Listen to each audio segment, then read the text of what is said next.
Hey, welcome back. So today I'm going to talk about the untold stories of entrepreneurship, right? So a backstory: when I first started working in the, I was a consultant, and obviously my company would send me to other Fortune 500 companies to do work, right?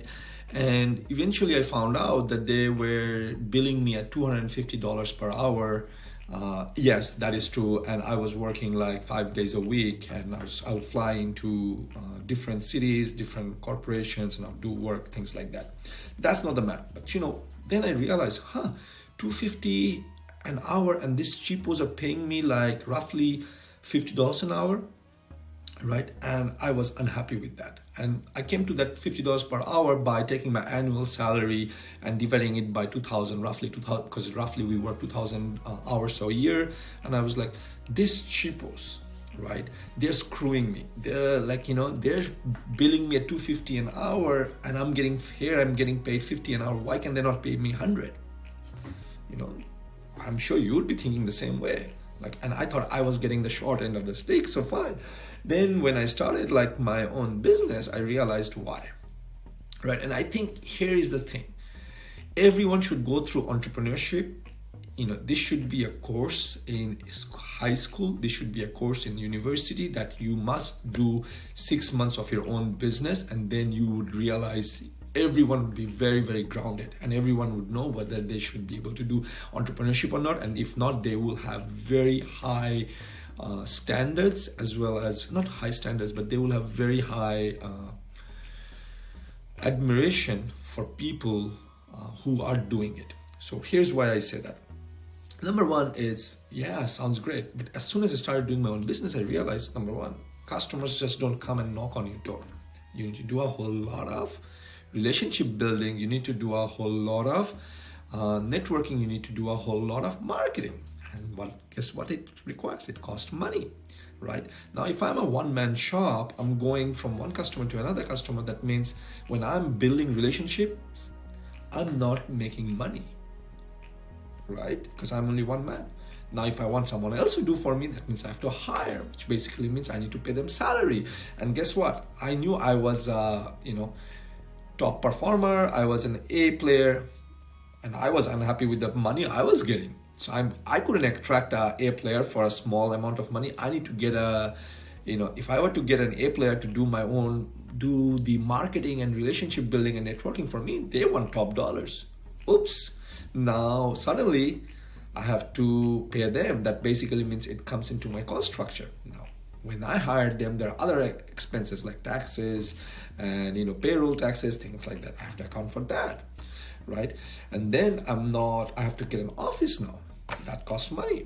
Now I have to get insurance, because some of these companies we're going to work with, they require you to have liability insurance. They require you to have professional insurance. If you do not know what they are, that means you are not doing your business properly, right? Unless you're working with small businesses. And this insurance costs money. And when they cost money, you got to pay for it. Now I have these employees. Now I have to figure out, I need to have IT systems. I need structure. I need support. I need payroll. I need to hire a guy to do payroll. Suddenly I was realizing more and more is like, now I know why they're paying me, $50 an hour. They're charging $250, and where all this money between $250 and $50 are going. Because again, a corporation, they have A players, they have structures, they have managers, they have directors, they have support systems, they have payroll, they have insurance, they have legal. So imagine you going into contract, and no big customers who are gonna sign up with you without a contract, which basically means it's not like you send them a contract. And small businesses, you send them a contract, they review it, and they sign it. Most of the time, they don't even know what you're doing. And if you're sending them a contract from the internet, that doesn't do any good. That doesn't even give you protection. Like if you if you work with a real lawyer, a great one, they're gonna charge some upwards of $400 an hour. And yes, they do. I've paid those money, and they are good for what they do, right? This is not a boilerplate contract. They bring up all these angles that you probably haven't even thought of, because I've worked with expensive lawyers, and I know the points that they bring up, and I was like, oh my, I'm so glad that I'm paying you this money, because you are bringing up points that I didn't even think of. especially around partnerships. But anyway, coming back, so now you need legal.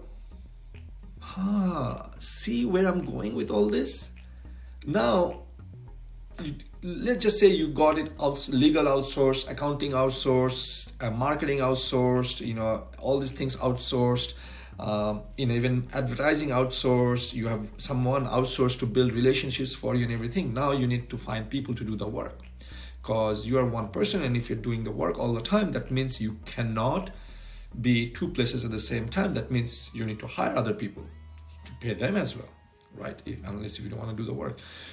So now you see slowly how you're eating away from the 250 and you're subtracting things, and then you realize all these things. And then if you are just the CEO or the business owner, that means you want to be able to pay for yourself as well as the main visionary guy, strategic guy. And you want to play your employees who are doing the actual work, as well as all these other support systems around it.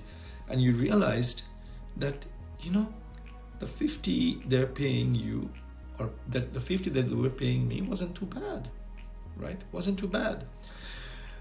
Why I say it's the untold truth about entrepreneurship is that all these people who are pitching and pushing entrepreneurship course and telling you, showing you the dream, right?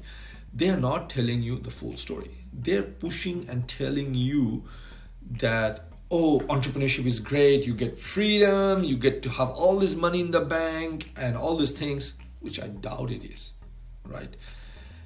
I'm not saying entrepreneurship has never made anyone rich. It has made rich. So has people who are working in top positions in big companies. They've also made monies, right? Entrepreneurship is not for everyone.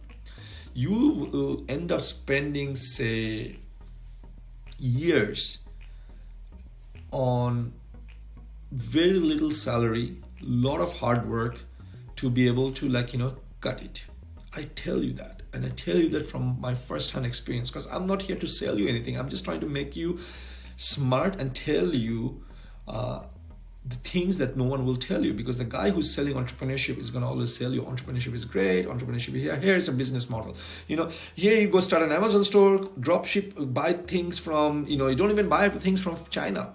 Get the order, then sell it to people who ordered it, or people who ordered it, send it to them. That's drop shipping, right?